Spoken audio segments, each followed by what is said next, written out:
Então, começamos no boa tarde, depois vou falar bom dia e boa noite, porque estamos à tarde. Então, boa tarde, bom dia, boa noite. Estamos aqui hoje no podcast número. Qual que é, Marcelo? 169. 169. Estamos aqui. Esse número é bom. Hoje celebrando os 30 anos do Marcelo Tinte no Grupo Águia Branca. Então, fez esse mês, nós já passamos a data um pouquinho. Foi dia 4, né, Marcelo? 4 de Quatro, dezembro, quatro, 4 de quatro. dezembro. Uhum. No ensolarado 4 de dezembro de 1994, Uhum. né? Que passava nessa sua cabecinha? Quais eram as expectativas? Essa cabecinha que tinha muito mais fios de cabelo naquela época, 30 anos atrás. Quais eram as Certamente. expectativas naquela época, Marcelo? Vamos abrir, Uhum. voltando 30 anos no tempo aí. Nossa, verdade, 30 anos, né? Eu até fui consultar no Google, né? É boldas de quê, né? Boldas de pérola, 30 anos. Pérola. Então eu fiz bodas de pérola com Dona Cíntia. Eu fiz Aí, em ó. julho bodas de pérola. Vou falar com ela, não sabia. É isso aí. Mas, assim, se eu for parar para olhar, tem muita história para a gente contar aqui, mas o que que eu tinha de muita expectativa lá, né? Quando eu entrei, eu era muito jovem, eu tinha 26 anos, né?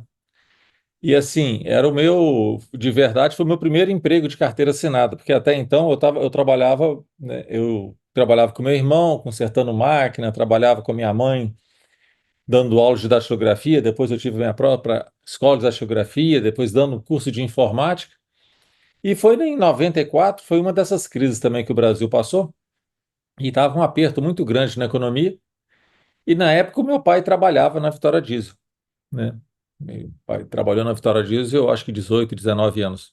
Aí eu Hum, falei, pai, você que na época ele era vendedor de caminhões, você que conhece hum. muita gente aí, eu não tá apertado, e tal, tô passando muito aperto, já era casado, tinha um filho, uma filha e tinha duas filhas na verdade, duas. A Já Bruna, estava com as duas? duas já. A Bruna tinha nascido em 93, Aí, ó, um aninho, um aninho. um aninho, né?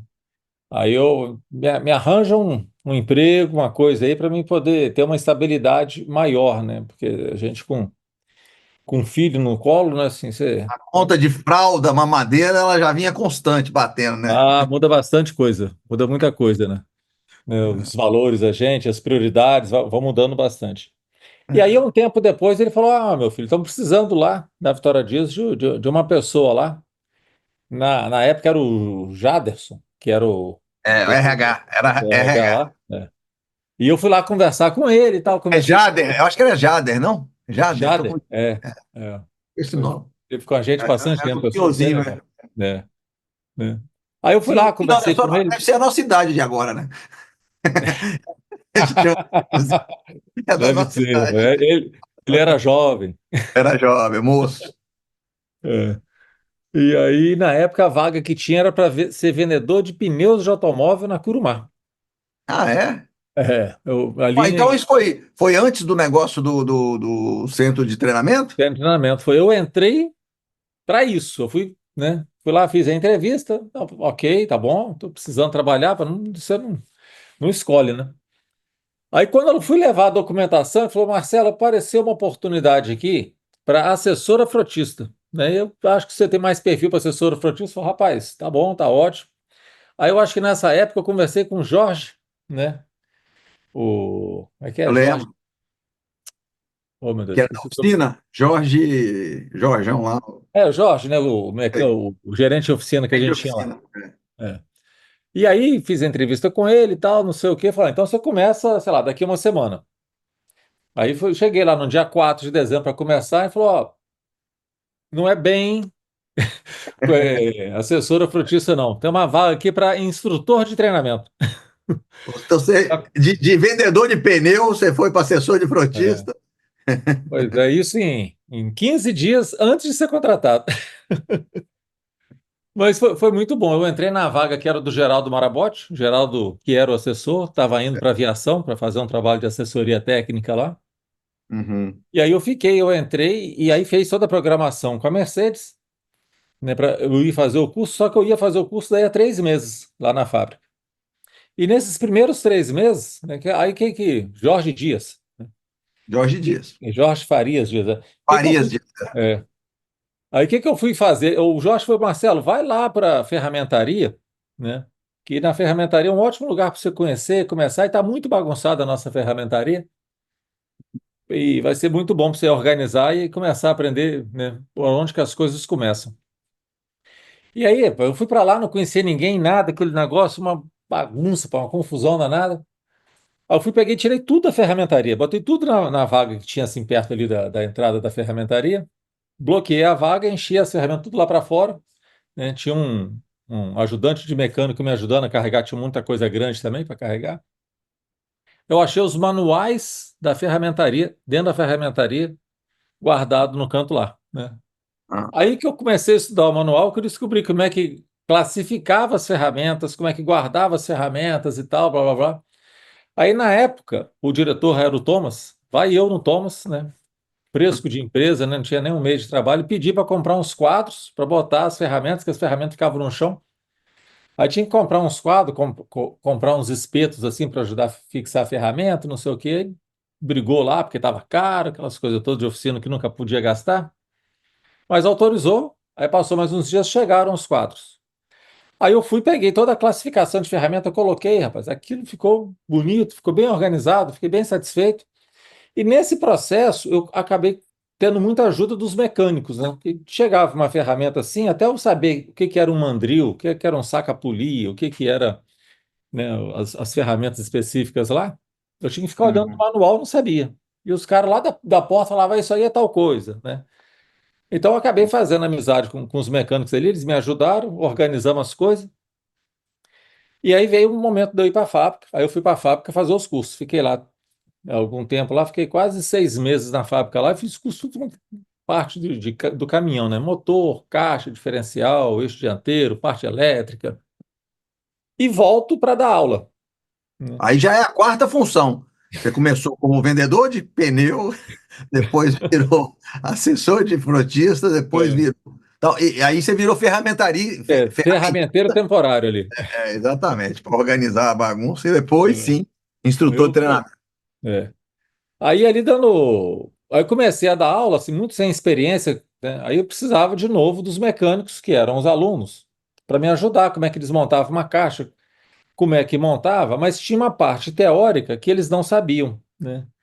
E aí foi muito legal para mim, porque era assim, era um prazer de poder explicar para a pessoa como é que funcionava ali o anel sincronizado, né? Para que que tinha aquelas ranhuras, para que que servia aqueles grampos de arrasto, para que que servia tal coisas dentro da caixa, né? Porque eles sabiam montar, mas não sabia o para que cada peça daquela, o que que fazia.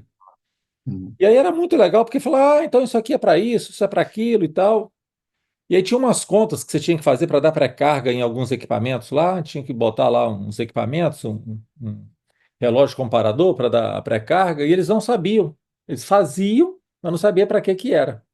Aí Aham. foram entender toda a dinâmica do negócio, que quando aquecia, dilatava e folgava, então por isso que tinha que, quando estava frio, tinha que dar uma pré-carga para poder. Todo o racional por trás. Processo de treinamento, aprendizagem é sempre uma troca, né? Hum, Você deve ter passado bastante conhecimento, eles passaram prática para você, e no final os dois saem maiores do que entraram, né? foi muito É legal. processo.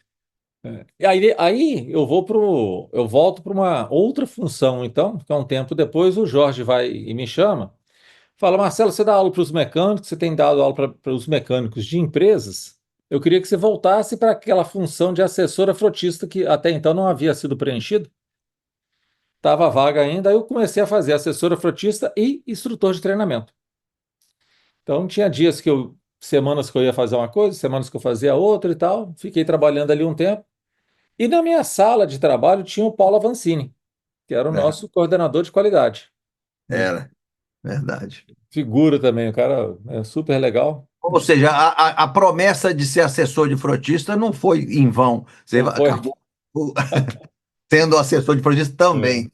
Não E foi na uma época eu palavra tinha um ao vento. pager, rapaz. Eu divulgava o pager para os clientes. Ó, quando você quiser falar comigo, chama no pager Meu aqui. celular é esse aqui, meu celular. Era um celular pequenininho. Nossa.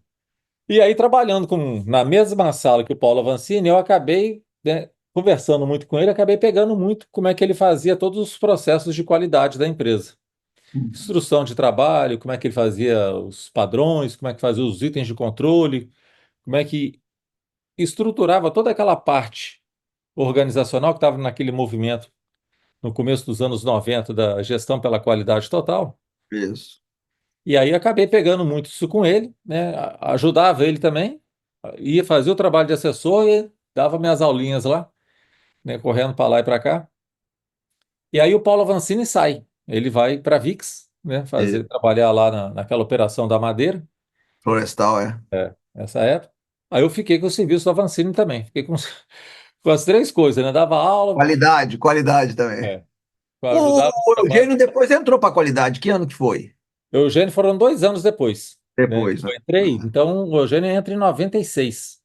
Aí ele te rende, né? Pelo menos nessa parte da qualidade aí, né? É. Na verdade, em 96, vocês decidem. Eu lembro quando eu estava lá na empresa, você e o Thomas me chamam, falam, nós decidimos implementar a ISO 9000. Isso, Eu queria implementar e tal, blá, blá, blá. Estava o Ralph, que era o nosso consultor, né? Aí o Ralph que indica o Eugênio, né? Porque isso. o O Ralph Ralf, ele prestava consultoria para garoto também, na é época garoto. era É, Nestlé. E ele indica o Eugênio, né? É isso? é. Ele era estagiário lá, sei lá. É alguma coisa, né, na área de, eu acho, de mecânica, né? Que ele fez engenharia mecânica e depois ele estava trabalhando lá. Aí ele vem para ser o facilitador de qualidade, era o nome da função na época, né? E aí a gente começa a estudar para implantar a ISO 9000. Aí o processo da ISO 9000 foi um processo grande, aí eu abandonei as outras funções todas que eu fazia, fiquei só na questão da qualidade. E eu e o Eugênio estudando aquilo tudo, implementando, visitamos alguns, e 11 meses depois a gente consegue certificar a Vitória Diesel, né? Na ISO 9001, né? Na verdade, 9002, o nome certinho, né? Foi E eu acho bem que foi a legal. primeira do Espírito Santo, não foi, não? Na verdade, a gente foi a terceira ou quarta, mas a primeira, uma foi a Vale, a outra foi uma empresa, eu acho que era a Cruz Celulose, e uma terceira, mas era alguma coisa da Vale também. Então era assim, eram essas big companhias que tinham, né? Empresas menores como a nossa na época, ninguém tinha. Então Eu não fiquei tinha muita pensando referência. aqui. Porque, na verdade, essas outras todas elas eram multi-site, gigante. Uhum. A nossa É, era um site ali só, né? monossites, olha. E a gente precisa de assim, como não sabe, você tem que buscar exemplos, né? Então era Ah. difícil, né? Quem fazia para explicar para a gente como é que o que queria dizer a norma ali, né? Aqueles tópicos das normas, né? Aqueles É, 18 tópicos das normas que tinha que colocar, né? Era o 4.1, 4.2, tinha que fazer a política, fazer o manual. E como é que a gente traduzia aquilo, no nosso dia a dia ali? mas Então, o que na realidade dificultava muito é porque a gente começou em qualidade no TQC. Você lembra daquela história? Em 93, uhum, o entrou nisso, um pouco antes, até essa década de 90, como você citou. E toda a literatura, todo o histórico que se tinha era de indústria. Era o uhum, TQC, ciclos de qualidade, Toyota no Japão, tal, Ishikawa, aqueles negócios. uhum, Indústria. Quando você vai fazer para serviço, que é o nosso caso, não tinha. A gente fazia por paralelo, por associação, e era muito difícil. Era como uhum. trilhar um caminho que não estava aberto ainda. Você ia fazer o caminho, né? Então, É, isso que dava esse grau de dificuldade que você está é. mencionando. Verdade. Eu lembro que tinha muito aquelas questões de avaliar o desvio padrão, 3 sigmas para lá, para cá, e assim, a gente não tinha um processo que tinha um produto com tanta repetitividade para você controlar os 3 sigmas para cima ou 3 sigmas É, para baixo ali, aquela então, isso conversa. é próprio de indústria mesmo, né? O É, cara faz é. controle de qualidade no produto final lá, aquelas coisas, mas foi um Mas belo eu sei que aprendizado. a gente conseguiu fazer esse caminho, o Ralph ajudou muito, né? Assim, era uma pessoa bastante inteligente, tinha uma boa experiência, ajudou bastante. Eu e o Eugênio escrevemos, eu me lembro que quando teve a pré-auditoria, achou um monte de não conformidade, a gente ficou doido lá para corrigir aquilo. Fabiano Pinho de Deus, lembra que foi o auditor? Lá não lembro, não. Aí você tá, Foi o Fabiano, foi agora ele. que você falou que eu lembrei, mas não tinha a menor ideia do É. nome. Ah, rapaz, quase que eu morri naquele processo ali. Mas foi assim, ali eu passei a conhecer a empresa por dentro, né? Hum. Todos os departamentos, né? Como é que funcionava cada departamento, o que que controlava, o que que era importante ser monitorado e desenvolvido, os planos de ação, o tratamento da reclamação de cliente, né? Ver tudo isso, como é que funcionava, com os objetivos da empresa.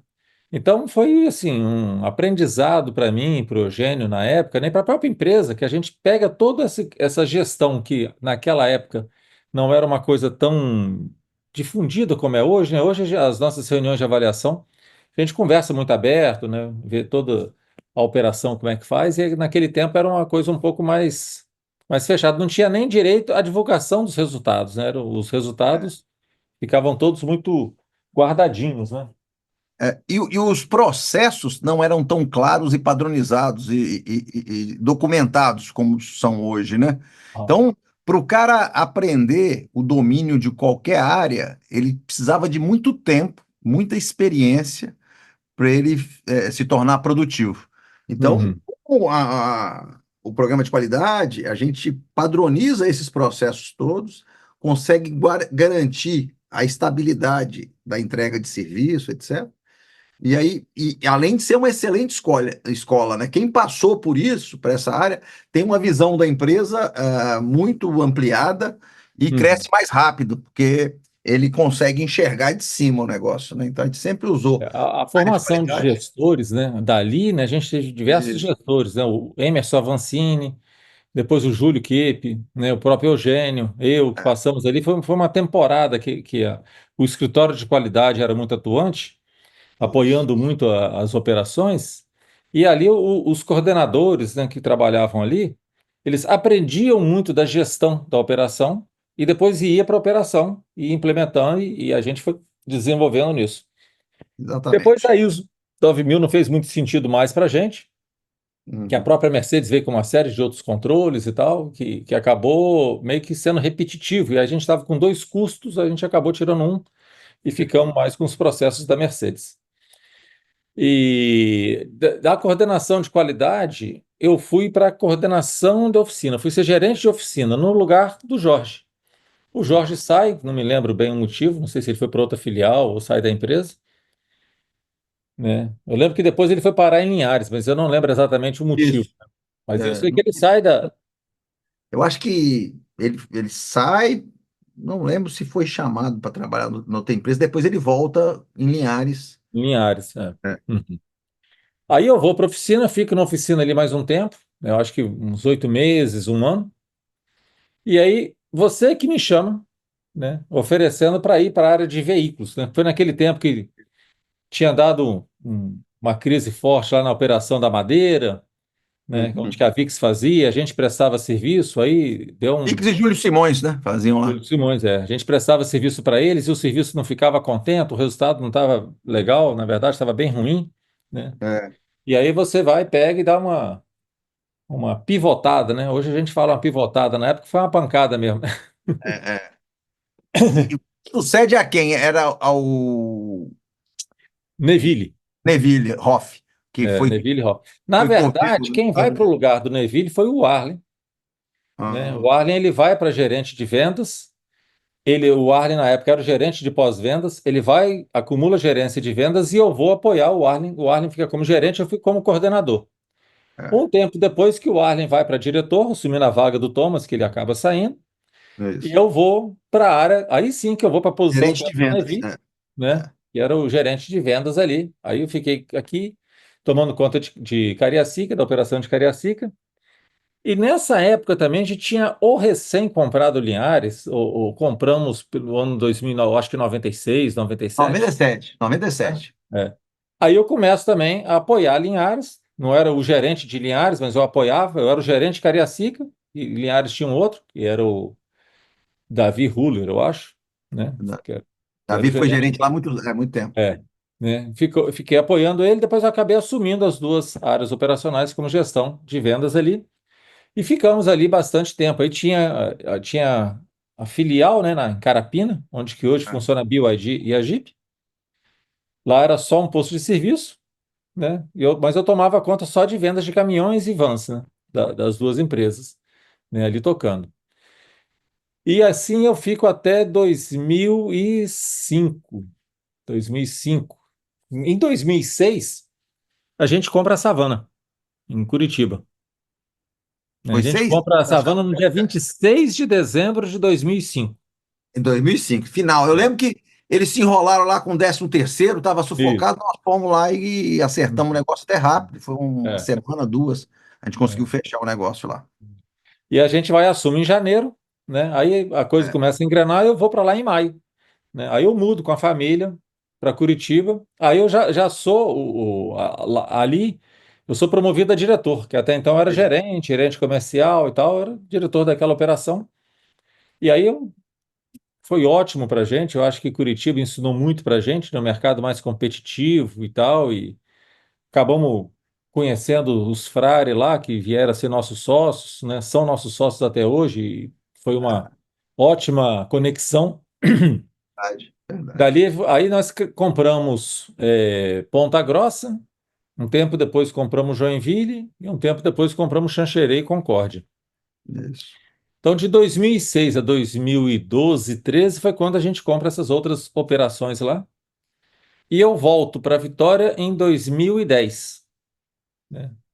Eu vou em 2006, fico 4 anos, volto para Vitória em 2010, aí já tomando conta da Vitória Diesel, Linhares e da Operação da Savana. Só vai. Com essas operações assim. Aí depois a gente foi e comprou Ponta Grossa, Joinville, Xanxerê, Concórdia e tal, né? A Vitória Diesel acaba indo, pega Cachoeiro, pegamos Colatina, Aí então. 2013, 2013 Cachoeiro, uns 2, 3 anos depois Colatina. Então a gente acaba ficando com a operação no Espírito Santo e lá no Paraná e Santa Catarina, né, com essas empresas. E eu fiquei correndo nisso para lá e para cá até 2019. E aí você foi beber da água de automóveis e comerciais É, leves.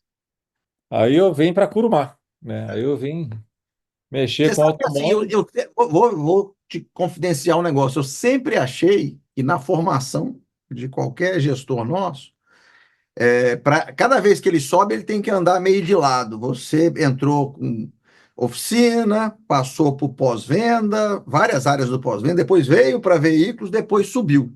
Uhum, Aí você virou um master em caminhões e ônibus, etc. Depois você vai para lá e depois você veio para cima. Então eu sempre acreditei andando de lado, depois subindo, porque te dá conhecimento, né? É, exato. Uhum, e vários dos nossos gestores tiveram esse processo horizontal primeiro para depois verticalizar. uhum, verdade. E quando você sobe com autoridade de fato, né? Não autoridade do poder da caneta. Não é Mas com imposta, autoridade. é um conhecimento de Conhecimento, porque as pessoas te respeitam, falam, pô, esse cara já teve na oficina, já teve em vendas, então quando fala de vendas ele entende do processo, fala da oficina ele entende do processo, né? Então, de fato, esse desenvolvimento que você sugere faz muito sentido, né? E tem gente, tem muitos exemplos aqui, assim, né? Muitos exemplos. vários gestores nossos têm esse desenho, né? Uhum, uhum. Aí Mas eu é venho para. Estamos de automóveis agora, já é É, 19. Está faltando 5 anos para a gente chegar no dia de hoje. Eu tenho outras perguntas para fazer. tá bom. Aí eu venho para Curumá, né? Aí eu venho para cá como o diretor comercial, aí eu venho vender de fato, né? Tocar as operações com os gerentes, né? No dia a dia ali. Nesse período, vem para Vitória Diesel o Alberto, né? Então eu tinha o Alberto que tomava conta do Espírito Santo, o Eugênio tomava conta da operação de caminhões no Sul, operações muito cristalizadas e os dois assim com uma competência muito legal para tocar o processo. E eu venho para Curumá até desenvolver, né, eu me desenvolver, aprender um tanto da operação de automóvel, e a Toyota é uma escola também. Aí surge o Felipe, né? Aí eu consigo pegar as outras operações, isso já 2020, que veio a pandemia e tal, mas foi o ano que eu acabo assumindo as outras Uhum. operações que tem, que eu venho para a posição que eu estou hoje, né? Que Que aí nasce. incluía automóvel Mercedes, Jeep, Ram, e ultimamente de 22, eu acho, e 23 para cá, que aí entra a BYD, a Azul Água, etc, né? Aí, É. essa É. aí já estando como CEO e Uhum. crescendo o line-up nosso de parceiros e produtos, né? Então, agora, então, voltando, avançando esses 30 anos. Então, hoje, eu te perguntei quais eram suas expectativas, seus sonhos 30 anos atrás. E agora, olhando agora para frente, o que você consegue ver e nos falar quais são suas expectativas aí Hum, e aspirações daqui para frente, né? é. Porque você ainda é um jovem de 56 anos. 57. É, 57. Jeff. É. Mas, Rick, eu tenho muita coisa, né? Assim, eu acho que eu sou um sonhador, né? De verdade, eu falo muito de sonhos e tal, e continuo, eu tenho muitas aspirações, né? Os nossos sonhos vão crescendo junto com a gente, né? Mas eu trabalho muito para a gente ter uma gestão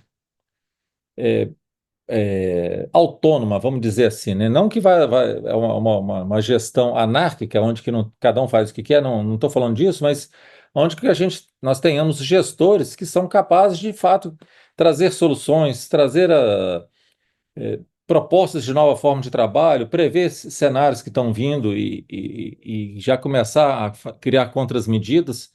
Eu acho que isso é uma competência que a gente tem que estimular para a empresa desenvolver e crescer nessas competências, porque eu acho que é isso que nos assegura, né, de poder estar enfrentando as ondas que vêm por aí, né, as tempestades, as bonanças que vêm, como a gente passou agora há pouco tempo, logo depois da pandemia, foi um momento que o mercado muito forte, a gente soube aproveitar, né, já vivemos tantos momentos de baixa, com altas de juros, falta de produto, né, com tanto falta de mercado financeiro, a gente já viveu de tudo já, né? Então, mas é pelo tamanho que a gente está se tornando, né? Uhum. E graças a Deus e graças ao trabalho de uma equipe super comprometida e uma liderança muito forte de vocês, né? Eu trabalho por isso, né? Da gente criar uma estrutura que nos suporte, né? Que suporte continuar esse desenvolvimento aí por muitos e Aham. muitos anos, né? Então, é isso que o inspira, né? E como é que você faz, Marcelo, para engajar essa turma toda, os nossos 4.000 e tantos? 89. Hoje eu fiquei sabendo que Quatro mil e estão oitenta e nove. 489, é. Como é que você faz? Principalmente esses 89, mas os 4.000 também, como é que você faz? É lógico que você não está com os 4.000, né? Mas como É, é que faz para engajar essa turma aí, para eles, como você diz, sonhar os mesmos sonhos? é. Assim, eu tenho uma linha de pessoas que estão ligadas a mim diretamente, são 13 pessoas, né? Os diretores, alguns heads, né? As pessoas que suportam a nossa operação, somos em 13, tá? Então, foi até seu pai que fala uma coisa dessa, né? Eu falo com meia dúzia de gente, que fala com outras meia dúzia de gente, chega lá embaixo, né? Então, para a gente poder dar fluidez, né, nas nossas ideias é através desses canais. Mas é através de muita conversa, de muito estímulo para as pessoas aprenderem, né? Hoje mesmo estava almoçando com alguns diretores, e aí fazendo uma reflexão do ano, como que foi e tal. E aí conversando disso, né, assim, cada um falando um pouco dos seus sonhos, eu falei do meu, e por um acaso, né, falei disso, né, assim, do meu sonho de desenvolver as pessoas, né, porque só assim a gente se desenvolve. Isso. Então, eu acredito realmente que para eu me desenvolver, seguir o caminho que Deus me colocou, de ser uma pessoa melhor e tal, não dá para ir sozinho, né? Eu tenho que desenvolver as pessoas que estão em volta, né? E desenvolver gera prosperidade, né? Esse desenvolvimento, esse caminho é um caminho de prosperidade. Então, eu creio muito nisso, né? Que a gente estimular as pessoas a aprenderem mais, tanto com conhecimento técnico, intelectual, emocionalmente, né? De comportamento e tal, todo esse crescimento, isso gera uma onda de prosperidade que, quer queira ou não, a gente surfou essa onda, né, Henrique? Nós temos surfado isso aí, tá? Verdade.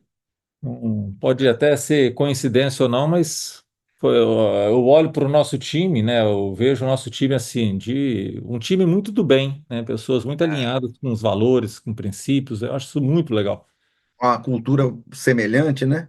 E Né? realmente, falando em equipe, né? Assim, sozinho a gente vai rápido, né? Mas se quer ir longe, você tem que ir com a equipe. E às vezes não é tão rápido porque você tem que ir formando a equipe. Então é aquele Uhum. processo que você, em tese, gasta mais tempo, mas também, por outro lado, é a certeza de não retroceder, porque aí você vai em bloco e vai forte, né? Uhum. Então, esse é o jeito que a gente tem aí operado nesses 30 e poucos anos, né? É, né? E sobre, você já falou o que te inspira, que eu tinha feito uma cola aqui, Agora, como você pergunta para os outros aí, como é que você se atualiza? Eu sei que você é um, Ixi. um voraz ouvinte de podcasts, leitor de livros, mas como é que você se atualiza e como é que você estimula os diretores em volta aí para se atualizarem também? Uhum. Eu já sei a resposta, mas eu queria que você falasse aqui para os ouvintes. Eu procuro assim, toda vez que eu faço um treinamento, né, eu procuro chegar e replicar, né? Acho que aquele espírito de instrutor de treinamento, ou mesmo professor de datilografia lá, ele habita em mim ainda. E eu gosto de explicar, né? Gosto, isso é uma coisa que eu gosto de fazer, ensinar, gosto de explicar. Então, e quando eu aprendo alguma coisa, mas aquilo eu fico muito feliz em poder compartilhar. Acabei de aprender um conhecimento novo, aí eu conto para uma pessoa para ver se estimula a pessoa também a ir atrás, né? É Uhum, uma forma que eu me desenvolvo e provoco o desenvolvimento de outros, né?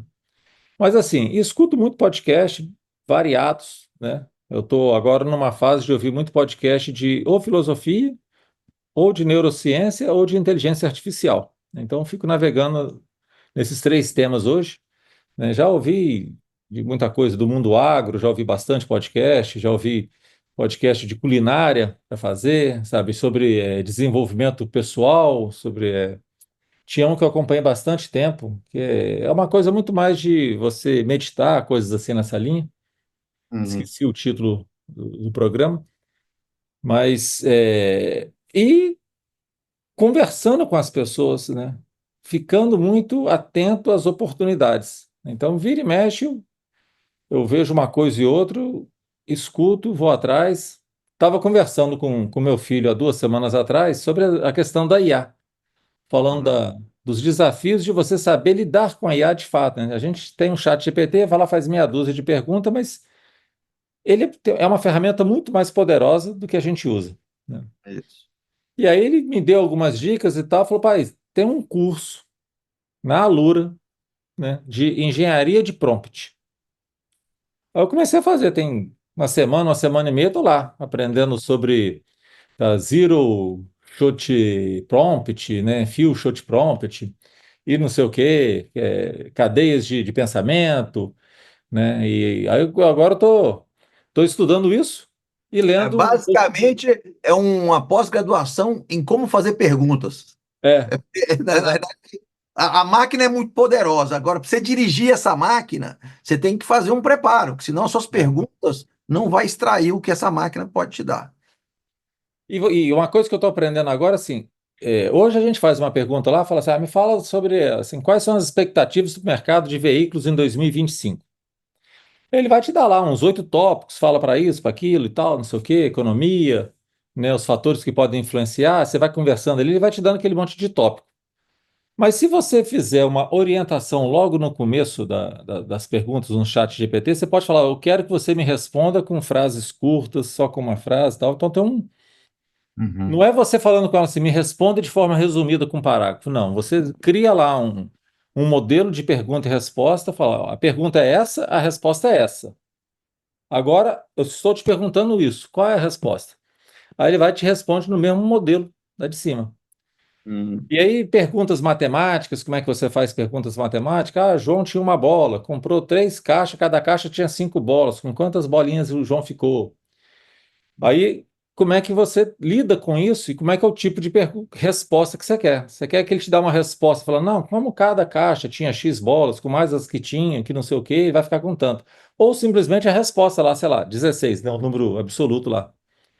Então, assim, eu estou aprendendo agora, né, assim, como que eu quero induzir a ferramenta para que ela me responda. Então, é o que eu estou aprendendo agora, mas eu estou bem no começo do curso, tem muita coisa para desenvolver, mas estou empolgado aqui, espero que outras pessoas se empolguem. A Alura tem tudo quanto é curso nessa área, principalmente do digital, desse universo. Escreve do jeito que fala, Alura? É desse jeito aí. Ah, ALURA. Você paga uma assinatura lá, não é cara? uhum. E tem um mundo de curso, um mundo. Sobre marketing digital, sabe? Você construir ferramentas, fala .NET, eu vou aprender .NET. Você fala, faz um curso de .NET. Ou de IA. Então, tem muita coisa. E prático, que assim, eu posso ver em qualquer lugar, então eu fico vendo, tá? Então, assim, eu acho que a forma de eu me desenvolver, só fazendo um resumo da sua pergunta, é isso. É Aham. procurar onde que tem fonte de coisas e praticar. Acha um horário, crie disciplina e faça. Na realidade, assim, hoje, para você gerar conhecimento novo, desenvolvimento, você tem que estar provando de vários pratos diferentes. E Uhum. aí, juntando dois ou três, você faz uma coisa nova, você melhora seu raciocínio. É, é, senão você não consegue dar passos muito inovadores. Então, você, na verdade, tem que beber de umas fontes diferentes. Eu até costumo falar que a gente é de uma geração que tinha basicamente um curso superior. Uhum. Essa turma mais jovem vai ter dois, três, ou esse conceito de curso superior vai mudar um pouco, e ele vai ter que absorver uns três, quatro tipos de conhecimento para misturar e gerar um quinto, alguma coisa do tipo. Então, a postura de estar sempre aprendendo com coisas que pareçam que não fazem sentido, mas que elas, mixadas, elas geram um conhecimento novo, e todas as coisas novas vão ter esse tempero da inteligência artificial, porque ela potencializa, agiliza várias coisas, né? Então, conhecer isso aí é fundamental. Eu acho que é bastante inspirador. Então, indo nesta linha, Marcelo, pensando 30 anos atrás, quando os jovens de 26 anos, tal, que conselho que você daria para essa turma que está entrando agora, ou já entrou tem um pouquinho de tempo, mas é mais jovem? Quais os conselhos para atingir essa maioridade de 30 anos de casa? Aliás, vou fazer, dentro dessa pergunta, ela está feita já, mas vou fazer só um comentário. Falando em. Hoje eu consultei o Gabi GPT.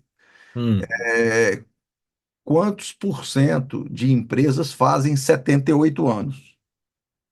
E depois, qual o percentual de funcionários que fazem mais de 30 anos de empresa? Para ver a probabilidade Uhum. sua. Você está numa empresa de 78 anos, qual a chance? Nossa. É menos de 1%. É menos de 1%. É menos de um? Menos de um. Na realidade, nos primeiros 10 anos, morrem 80%. E é menos de 1% também a pessoa ficar 30 anos ou mais numa empresa. Então, você é fruto de um milagre. É um Ou milionésimo, né? estatisticamente, o percentual baixo. Então, tenha Nossa. gratidão, porque. É, verdade. Voltando à pergunta aí, que conselho que você daria para os mais jovens aí que estão começando a jornada? Ah, Igor, assim, por um acaso, ontem conversando com meu filho, que é jovem, hoje tem 23 anos, faz 24 daqui a uns meses, e ele está trabalhando numa outra empresa e tal, e foi promovido ontem, inclusive, né? Foi até Oh, que promovido, bom. é. É, Tá todo feliz, todo satisfeito e tal, não sei o quê, me ligou, né, na hora que recebeu a notícia, que ele tinha feito as entrevistas, mas falou, pai, todo ano faz, mas eu não sei se vai, se não vai. se vai ser minha vez ou não esse ano. E foi, né? E ele, com 2 anos de empresa, já pulou para uma função que normalmente chega com 5 anos, né? Então ele está bem feliz, bem satisfeito. Tá subindo de elevador. Eu falei para ele, ô filho, olha só, é legal você ser reconhecido, né, por essa dedicação sua, né, fazer o que você tem que fazer e tal, não ficar olhando para o lado, né? Então, assim, e a sua jornada não é essa posição que você atingiu, a sua jornada é muito mais do que isso, né? Vai muito além da empresa. Mas a empresa faz parte do seu caminho, né? A sua jornada você tem que crescer enquanto homem, enquanto pessoa e tal, essas questões morais, emocionais que eu comentei para trás, eu falei exatamente isso com ele ontem, mas o conselho que eu estava dando para ele é esse, filho, continue se dedicando, sabe, com esse mesmo entusiasmo que você está hoje, sabe, com essa mesma alegria, continue se dedicando, sabe? Tem coisas que a gente não controla, sabe? Em empresa acontece mil coisas, está tudo certo, de repente vem uma crise, de repente troca um chefe, de repente uma pessoa não vai com a sua cara, e aí, às vezes as oportunidades não aparecem, mas, cara, faça o seu melhor. Faça o seu melhor, sabe? Não faça porque você quer um cargo. Faça porque apaixone-se por aquilo. Faça, sabe? As oportunidades vêm. elas vão vir. É igual aquela história do a boa sorte, né? Um cara que prepara o terreno, fala assim, vai nascer um pé de um trevo aqui, vai nascer aqui, porque ele fala, prepara o terreno, aduba, põe sol, põe água e tal, porque é claro que se bater uma semente ali, floresce. Uhum. Então que nós sejamos isso, né? O conselho que eu dou é isso, sim, faça a coisa de uma forma apaixonada, sem essa preocupação se eu vou ser reconhecido ou não, faça por você, faça o seu melhor. Uma hora a sorte chega, sorte entre aspas, né? É, Se claro. prepare que É, a sorte chega. Certamente, disciplina, preparo ganha de talento, né? Essas talento coisas. todo dia, né? É. Eu também, a gente no grupo Águia Branca é uma prova viva disso, que a gente tem muita disciplina, muito trabalho em equipe, e isso tem nos dado condições de competir nesse mercado extremamente acirrado aí, né? Você Marcelo, falou de disciplina, só para fazer um ponto que eu queria ter comentado de disciplina, uhum, ela é fundamental numa jornada, né, Rigo? uhum, Assim, você ter a disciplina de chegar, de fazer suas coisas, de você assumir compromissos e entregar, disciplina com você, de você criar alguns hábitos, né? Por um acaso, eu comecei a fazer Duolingo, né, para suprir minha lacuna de inglês, meu inglês tem que melhorar bastante ainda, e pego todo dia de manhã. Fico de 5h30 às 6h10 da manhã, fazendo exercício ali, aí fala, escreve, né, e escuta e tal, aqueles negócios ali. Depois de amanhã vão fazer 2 anos que eu estou fazendo sem pular um dia, rapaz. sabe? É, e o Duolingo é chato, quando você perde um dia, ele faz cara feia, fala Ah, isso. vai te abandonar, e ele faz É, chantagem emocional, faz o escambau. Mas é. bom. Eu ia falar da disciplina, isso também, só realçando o que você falou, na realidade, a disciplina em tudo, até como você disse aí, para aprender você tem que ter disciplina, você tem que ter, para beber de várias fontes, se você não tiver disciplina para se preparar, para julgar coisa boa na cabeça, para fazer uma preparação das suas competências, para entregar no dia a dia, sem disciplina, a gente fica muito à mercê desses 500 inputs que o mercado atual te faz a cada segundo. Chega, Uhum. seja no smartphone, no computador, o cliente. Se você não tiver a disciplina, você perde a ponta da corda. Então, a disciplina e foco é fundamental, senão você não sai do lugar, né? Exatamente. Uhum. E chegamos na parte do livro, filme, de recomendar um ou outro aí para os nossos ouvintes aqui, Marcelo. O que você está lendo ou leu recente que você acha que É, seria uma. tem um livro assim, que eu fiquei bastante. Gostei muito de ler. Li 2 livros agora recentes, esses dias. Acabei de ler o Previsivelmente Irracional, né? Esse eu estou lendo, é muito bom, recomendo fortemente, é bem bom. Que é bem legal. Do E Dan Ariely, né? Dan, Yuan Ariely, uma coisa assim. É bem legal que ele vem contando a história, como é que a gente previsivelmente, né? Vai dar respostas não previsíveis, né? Vamos falar assim, previsivelmente irracional. Então, ele é na muito. verdade, nós que somos tomadores de decisão, a gente sempre acha que tomou a decisão mais racional possível. E ele te mostra e prova por A mais B que você tomou uma decisão que é meio intuitiva, depois você vai validar se Uhum, ela é racional e não é tão racional às vezes, né? é, É muito divertido esse livro. é. E eu acabei de ler também agora aquele Desrompendo a Disrupção, daquele Hum. Pascal Finetti, que a gente até teve um Teve um curso bate-papo com com ele. ele num treinamento que a gente fez, né? É. E, e assim, tem uma cabeça super Esse é bom? legal. Ah, eu gostei muito. Gostei. Ele vem mostrando como é que é feito um processo de. Às vezes você tem uma ideia boa, como é que você vai implementar aquilo, né? Como é que você vai criar um processo disruptivo, né? Então, Aham. quais são as dificuldades que tem, tá? Quais os caminhos a passar, o que que te fortalece, tal. Então, tem gostado muito. Não, legal. Bem, Podcast que eu estou ouvindo ultimamente, que eu estou gostando muito, é um podcast da MIT, né? Chama O Futuro Vem do Futuro. A MIT tem uns 3, 4 podcasts, tem um de ciência, tem um de medicina, tem acho que de gestão também, e tem esse. É de Esse entrevista é em português? em português, Ah, né? O futuro vem do futuro. Só o título já é bastante. auspicioso aí. Porque a gente fica achando que a gente quer construir o futuro baseado com coisas do Olhando para passado. trás, né? Você tem que olhar para frente, exatamente. Exato, exato. Então, E ali relembrando tem aqui, previsivelmente irracional do Dan Ariely e o do Pascal Finetti, como é que chama? Disruptando. Desrompendo a Disrupção. Então, esses dois aí e o podcast O Futuro Vem do Futuro do É. MIT. Maravilha. Marcelo, agora estamos chegando no nosso final para ficar no tamanho que você já bolou, né, no nosso legado. Então, dar a palavra para fazer as considerações finais aí, do alto dos seus 30 anos de Grupo Águia Branca. Das minhas boldas de pérola. Pérola. Riga, eu tenho muito a agradecer, né? Tenho a agradecer, sabe, a muita gente, né? A você, né? Que sempre foi uma pessoa que esteve muito perto, né? Sempre foi um orientador importante, um farol, né? Um guia que a gente ajudou. A sua família como um todo, né? Seu pai, sua mãe, sua esposa, seus filhos, seus irmãos, seus primos, né? Então, essa família que eu aprendi a amar, assim, de estar perto, são pessoas, assim, que nos trazem esse centro, assim, de valores, de simplicidade, de responsabilidade com as coisas. Então, assim, eu sou muito grato a poder ter tido essa oportunidade de estar perto de vocês, né? Há tantas pessoas, clientes e funcionários e amigos que eu desenvolvi ao longo desses 30 anos, né? São, sei lá quantos dias dão, deve dar mais de 10 mil dias aí, né? É bastante gente que eu convivi que pôde, que acrescentou, foram fatores de soma na minha vida, né? Eu tenho até medo de citar nomes aqui.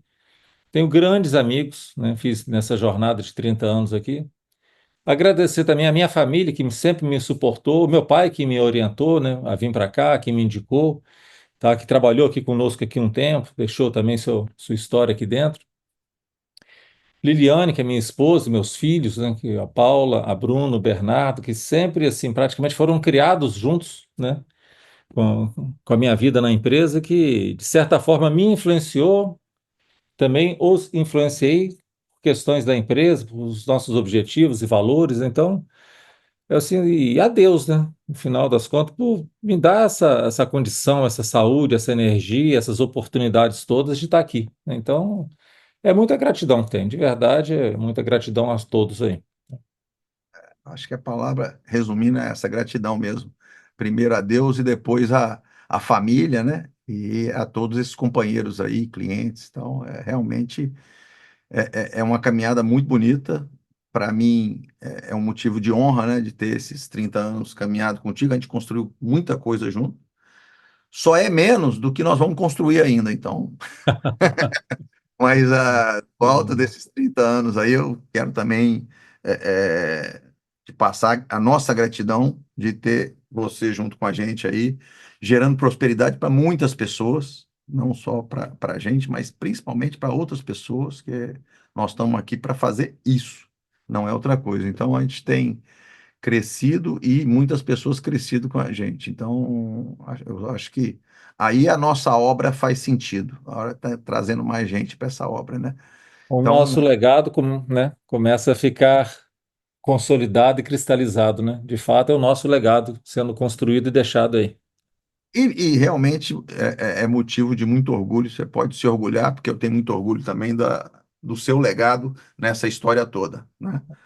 Então, vamos para frente, que os próximos 20 já começaram. Certamente, meu chefe. Muito obrigado pela oportunidade de eu ser o meu entrevistador. Eu não tenho a competência do titular do carro, que é você, mas eu fiz umas colinhas aqui para ver se conseguia fazer pelo menos parecido, mas legal. Não, obrigado. Vamos em frente aí e muito obrigado mais uma vez. Sem esposa. Suspeito. Pode usar vários. Então vai começar aí. Então tá, uma palavra. Indisciplinado. Sai, era a minha palavra. Não, você perdeu. Qual foi? Não, Disciplinado. não, mas eu ia falar, sai fora, cara. Então vai, ele é muito Fala isso. disciplinado. Paula falou já, disciplinado. Paula falou. Agora é Pra você. vocês se virem. Vai você. Ele é muito assim, determinado. Sempre que tem o objetivo dele. Verdade. Ó, que bom. Olha que bom. Ele é muito obstinado. Ô, bicho. Tá? E olha os movimentos. Obstinado. Obstinado. Sim. O meu eu vou repetir, o brio. Ele tem brio. Brio. Assisti um vídeo que nós vimos ontem. Eu vi Tem ele o brio. tempo todo nesse vídeo. Tem brilho. Verdade. Pra mim é fácil falar, sou apaixonada por ele. Você é suspeita? Sou suspeita, né?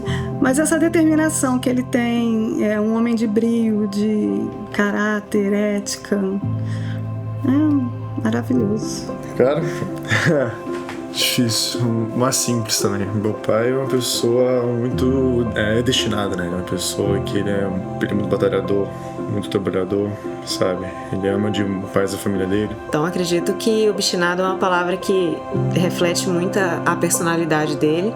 Não porque ele nasceu assim, eu acho que é porque a família, ela força as pessoas a serem assim, sabe? O Marcelo é um cara ultra ávido por conhecimentos. Então ele se alimenta de muita coisa. É podcast, é livro, é palestra, é curso. E ele tem muita essa habilidade, sabe? De acreditar nas pessoas, de ter o coração puro dele, transmite, sabe? Um semblante muito bom, e isso faz bem, só faz bem. É uma pessoa serena, uma pessoa tranquila, e ele desenvolveu e ele desenvolve, né, esse time que está junto com ele hoje. Sempre se cuida, ele se alimenta bem, ele se exercita para desempenhar o trabalho melhor, para ser um melhor pai, para ser o melhor marido. Ativo, muito ativo, nunca tá parado, sempre tá fazendo uma coisa, sempre tá inventando alguma moda. E ele é um pai muito amável, muito carinhoso, chama os filhos de Pinto, os pintos dele. Que ele acha que tá todo mundo embaixo da asa dele, ele vai cuidar de todo mundo. Isso pra mim é o ápice, gente. Ele é muito carinhoso, sim, sem dúvida. Ele tá sempre realmente querendo que a gente fique aqui, ó, embaixo da asa. É um paizão mesmo. Desse jeito, almoça com as meninas que têm a vida agora mais, né, estruturadas, cada uma com seu horário de trabalho, ele almoça com uma, vai na casa. Às vezes, quando aparece na casa da outra, as crianças estão dormindo, ele aparece lá fazendo bagunça. O que ele tem de mais sagrado, que ele para tudo, que ele faria é a família, os filhos, ele é apaixonado pelos filhos. Aí eu entreguei um bichinho de pelúcia pra ele e uma cartinha, né, contando que ele seria avô. Tava ele e o Bernardo. Ele, inclusive, estava se arrumando para a festa de Ano Novo. Mas foi quando consegui juntar a família, aí a gente anunciou a gravidez. Ele ficou bastante emocionado. Primeiro neto, né, e tem toda essa história, foi bem, bem legal. E a segunda, que acho que ele ficou mais assustado, porque eu emendei uma gravidez na outra, né? O meu primeiro tava com 8, 9 meses, aí eu coloquei uma camisa no meu filho, né? Eu amo meu irmão, nem sabia que ia ser uma menina ainda. Quando eu vi aquilo, eu dei um grito, né? Eu falei, Paula, você tá grávida? E ele tava cozinhando, e ele ficou assim, um tempo. E não entendeu. Aí Liliane, que viu depois, falou, Marcelo, você leu a camisa? Eu li, eu amo meu irmão. Não entendi. Aí ele, mas como que você sabe? Eu falei, tá escrito aqui na camisa dele. Eu falei, então vai, eu tô grávida. Ele ficou desnorteado. Ele falou, mas já, hoje é um chamego, a menina é um amor. Nossa Senhora, é um chameguinho aquela menina, os dois juntos, né? Coisa linda. Ele dava aula de Excel, dava aula de Word, lá daquela época, né? Dava aula dos materiais da Microsoft que tinha. E nós estávamos buscando um instrutor para o centro de treinamento da Mercedes Caminhões. Foi então para a Mercedes, ficou 3 meses fazendo curso para fazer o treinamento. Ele tinha a expertise de ensinar. Na essência, ele continua sendo aquele instrutor de treinamento de 30 anos atrás, né? Eu me lembro muito do Eugênio. O Eugênio começou junto com ele nessa parte também. Tem 28 anos que ele é meu único chefe, né? Então ele foi crescendo na empresa e eu fui acompanhando ele nos desafios, né? Então não tive outro chefe direto na empresa que não fosse ele. Do mesmo jeito que ele traz toda essa base forte para a empresa, que ele sempre traçou a nossa família assim também, sabe? Eu tenho muito orgulho de ser filha dele nisso e eu sempre admirei isso nele. E tem uma coisa muito legal que, assim, o Rigel trabalha tanto quanto ele. Então não é assim, o meu chefe tá lá na piscina enquanto eu tô trabalhando. Não, a agenda do chefe dele é tão louca quanto a dele. O pessoal fala que é o seu número 2, fala, não, meu número 1, porque ele trabalha e eu fico mais tranquilo, né? Há uma frase que diz que nós somos a média das 5 pessoas que nós mais convivemos. Então eu convivo muito com o Marcelo, convivo muito com os diretores, de uma forma geral. Então o Marcelo, ele ensina porque ele realmente provoca. Ele provoca, ele faz a gente pensar e refletir, mas ele sempre tem um olhar novo. O Marcelo tem a frase de temos que sonhar os mesmos sonhos, então eu e ele certamente sonhamos o mesmo sonho. Às vezes a gente está numa negociação e ele tem que dar uma posição lá e não conseguiu alinhar comigo. Aí ele fala, Rigel, eu falei isso. Falei, putz, era o que eu faria. E vice-versa. É uma trajetória realmente assim, construída de muita parceria, de muita amizade, de muita cumplicidade. Ele é um professor, né? Ele está sempre junto com a gente. Nas reuniões, ele é uma pessoa que realmente mergulha, às vezes assim, num detalhe. Tem esse negócio de, sabe, no trabalho é uma camisa, em casa é outra, não? Ele se comporta do mesmo jeito, assim, sabe? Eu acredito que quem vê ele em casa e aqui no trabalho, eu não sei porque eu não vejo ele no trabalho, mas eu não acredito que é muito diferente. Me surpreenderia se fosse, porque não foi isso que eu aprendi a vida inteira, sabe? Eu acho que ele seria muito linear nos atos, sabe? Ele é uma pessoa muito linear, muito idônea. Eu escutei todos os podcasts, literalmente, desde o começo. Então esse podcast dele é um projeto que veio da cabeça dele e que tem dado certo, né? É uma forma muito boa de você disseminar essa cultura. E aí quando você coloca esse aprendizado a serviço dos outros, você vira o jogo. Né? Então acho que o podcast ele fala muito disso, né? Mas você fazer um negócio que cresce e as pessoas envolvidas, que é a história do nosso legado, crescem também. Então isso é um negócio que nos dá propósito. Aí eu falei, Marcelo, mas quando, em que momento, em que hora você vai conseguir conversar com a pessoa? Você tem que sentar, olhar no olho. Quando que você vai conseguir fazer isso? Não, eu coloco na agenda. E ele curte muito fazer. Realmente um legado, né? Deixar esse legado, deixar essa história. Ele mostra os valores da vida, né? Ele tem uma família maravilhosa, tem, né? E isso ele está colhendo o que ele plantou, né? Como família, como ensinar.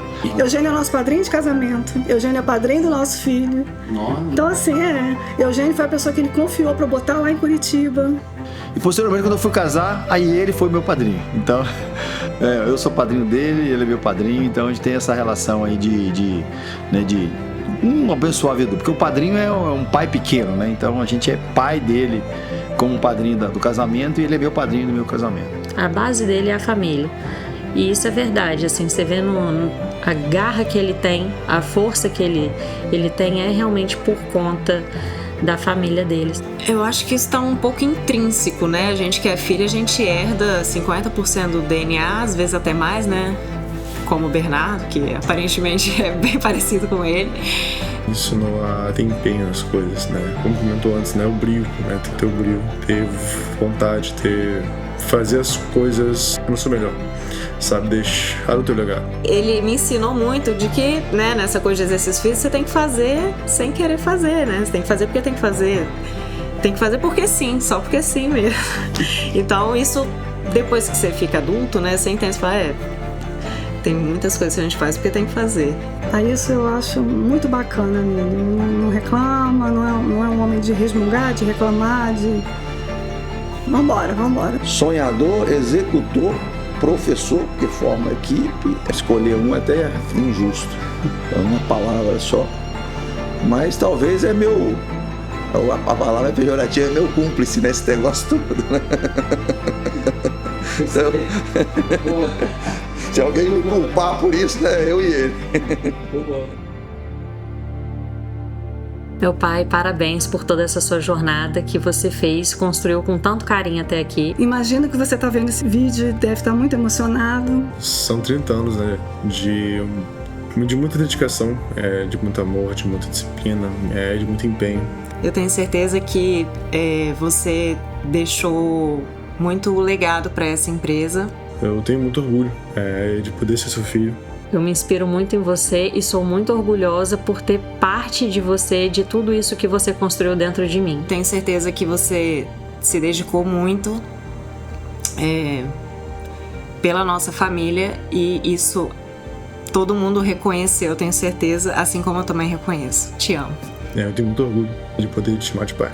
Te amo muito, muito, muito, muito. Casaria com você em outras vidas. Quantas vezes forem necessárias, eu quero estar ao seu lado.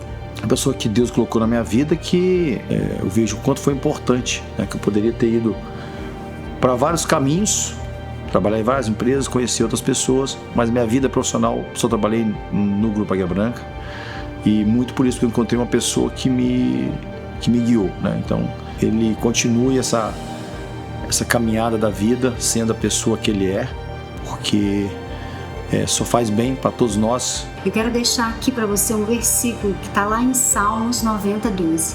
Ensina-nos a contar os nossos dias, de tal forma que alcancemos corações salvos.